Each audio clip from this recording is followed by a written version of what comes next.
If we look at the Wikipedia page about the 1972 Democratic primary for president, we see that George McGovern was the winner of the nomination. But we also see this: George Wallace finishing a close third in the popular vote. This begs the question, if Wallace didn't walk in front of Arthur Bremer's bullet in a Maryland parking lot, could Wallace have won the Democratic nomination in 1972? Furthermore, could he have gone on to win the general election against Richard Nixon? In this video, we're going to look at the 1972 Democratic primary season and see if Wallace really had a chance to win it all, even if he hadn't been shot.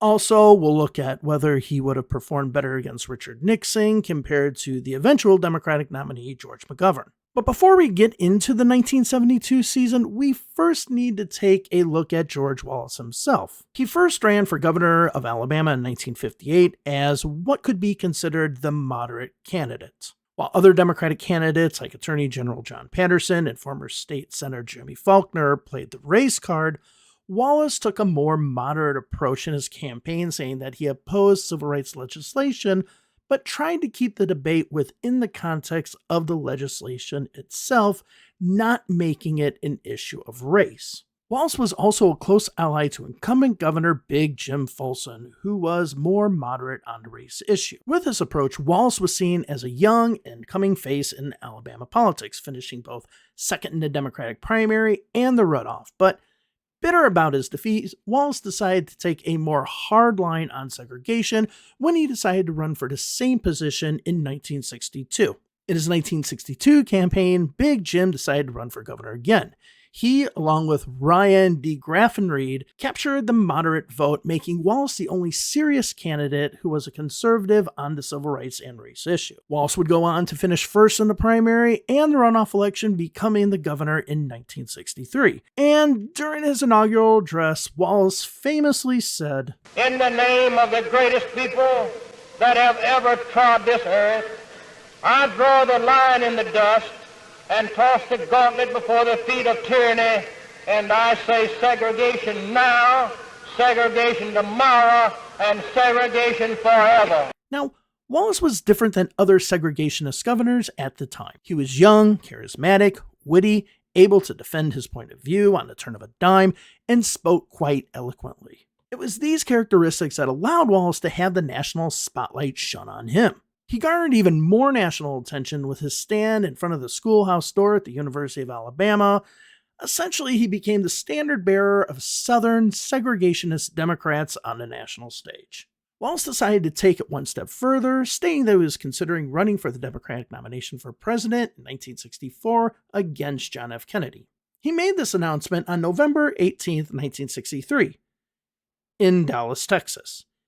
Yeah, that's just 4 days before Kennedy was assassinated in the same city. Still, once Johnson became president, Wallace kept his pledge to run. He only contested a few primaries, but still he pulled 34% in Wisconsin, 30% in Indiana, and 43% in Maryland, showing that he had appeal and reach beyond the deep Dixie South. After the 1964 election, in which LBJ swept to the largest Democratic electoral landslide in history, Wallace couldn't run for governor of Alabama again due to term limits, even though he tried to change the Alabama Constitution in 1965 to allow him to run, but he failed. Instead, his wife, Lurleen Wallace, ran as his surrogate, even though she had been suffering from cancer and was receiving radiation therapy and going through a lot of pain before and during the campaign. Still, Lurleen easily defeated former governors Patterson and Folsom with 54% of the vote, avoiding a runoff election, but in 1968, Lurleen Wallace succumbed to her illness, and Lieutenant Governor Albert Brewer became governor of Alabama. In 1968, Wallace decided to run for president, taking 46 electoral votes and 13.5% of the popular vote. Interesting, while Wallace ran as a third-party candidate in most states, in Alabama he was actually considered the official Democratic Party of Alabama candidate, requiring Hubert Humphrey and the Democratic National Committee to create a new political party inside of Alabama to allow Humphrey to be on the state's ballot, but that's another video for another day. No longer being term limited, George Wallace decided to run for governor again against incumbent Governor Brewer in 1970. However, the South was starting to see a turning tide as far as gubernatorial candidates. Since the issue of segregation was no longer an issue and black voters had become a strong voting bloc in the South, many Southern gubernatorial candidates thought that creating a voting bloc with the newly enfranchised voters was better than turning them away. Democratic gubernatorial candidates like Reuben Askew in Florida, Dale Bumpers in Arkansas, and John West in South Carolina embraced this trend, ushering in a new progressive era in Southern Democratic politics. However, some candidates continued to play the race card. The first candidate might disappoint you, and even though we know him as the loving former governor of Georgia, Jimmy Carter's campaign against former Georgia Governor Carl Sanders was pretty bad and had racist overtones. Yeah, that's another video for another day to open up that can of worms, but the other Southern candidate who turned to race, of course, was George Wallace. Now, because segregation was no longer an issue, Wallace decided to just go purely racist in his 1970 campaign. In the past, he tried to look at the issue of race through laws regarding segregation, civil rights, and voting legislation. But in this campaign, he purely came out and said vote for him, or white domination in the state would be over. Look at this mailer that the Wallace campaign sent out. If that doesn't scream racism, I have no idea what does.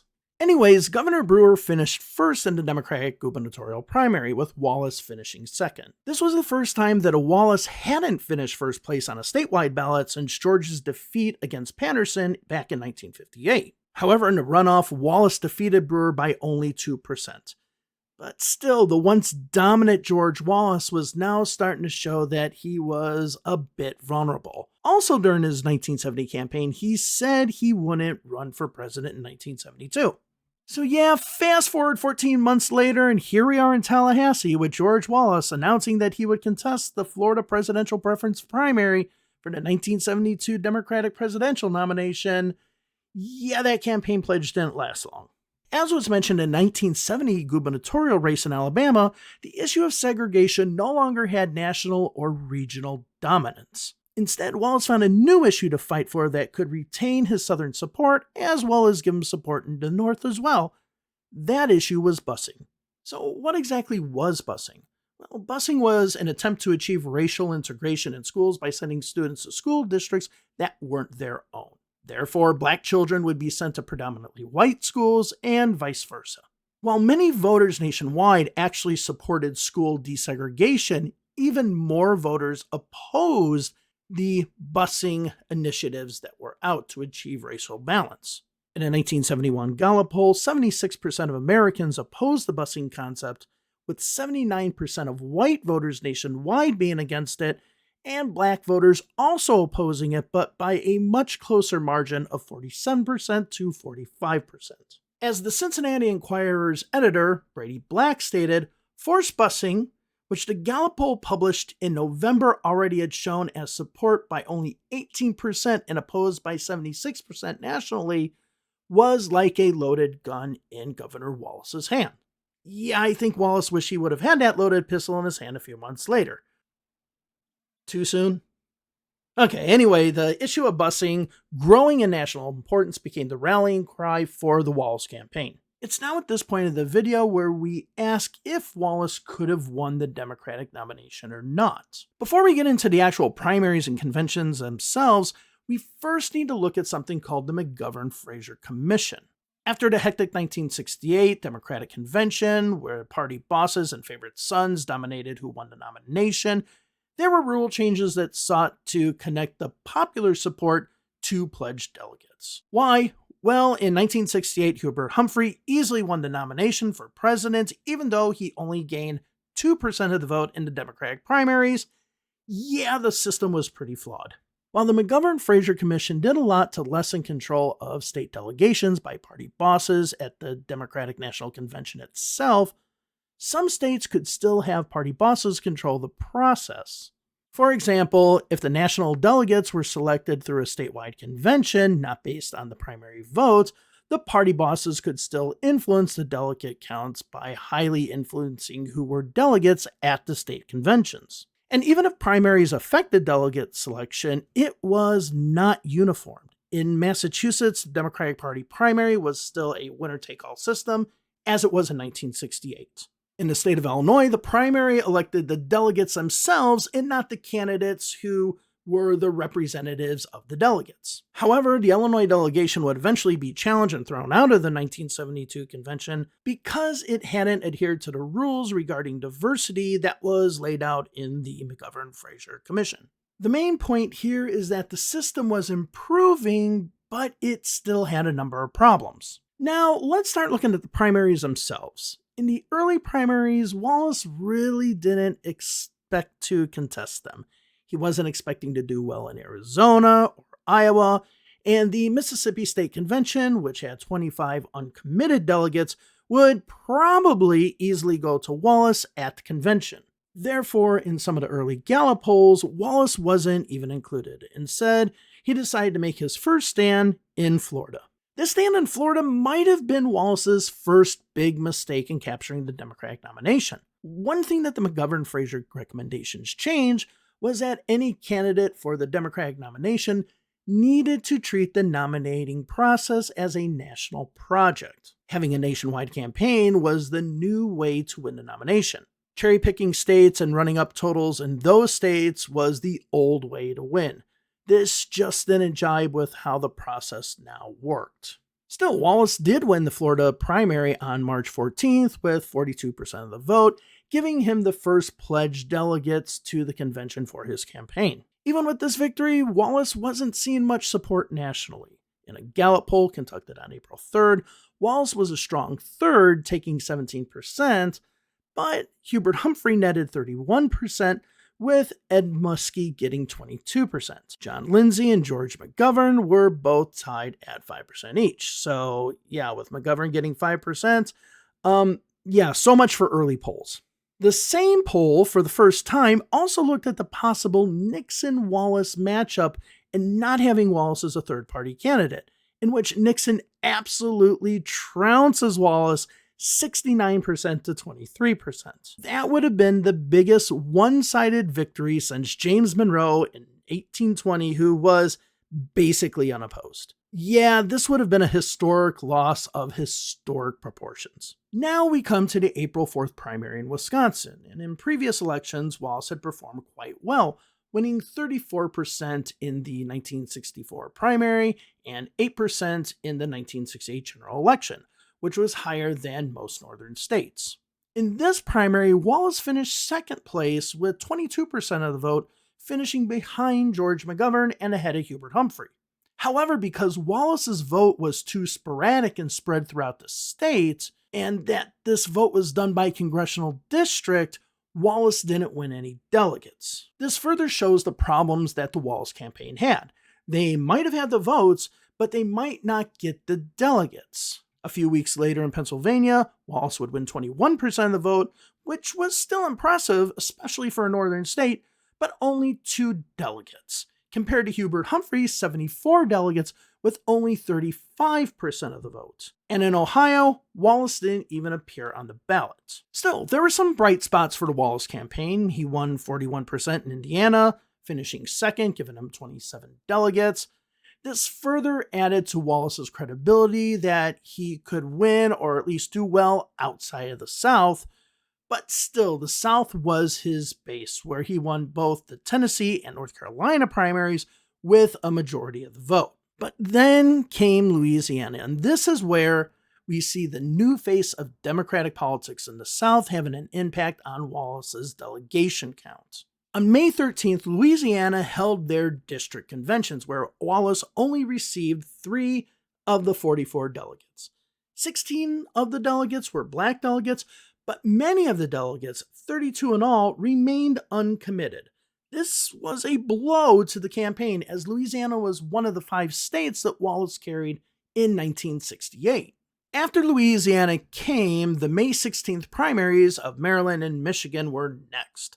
Up to this time, the big issue was busing, the backbone of the Wallace campaign, and it didn't really have much traction nationally. Besides, the Democratic Party had changed, being more liberal and progressive. Many of those who had opposed busing had actually now kind of moved over to Richard Nixon and to the Republicans, as well as other Republicans waiting in the wings like Ronald Reagan. But in Michigan, with its large union voting bloc that always votes in Democratic primaries, the busing issue was considered more salient than other states. As Democrats went to the polls that day, Governor Wallace was shot just after he finished a campaign speech at a Laurel, Maryland shopping center about 15 miles from the nation's capital.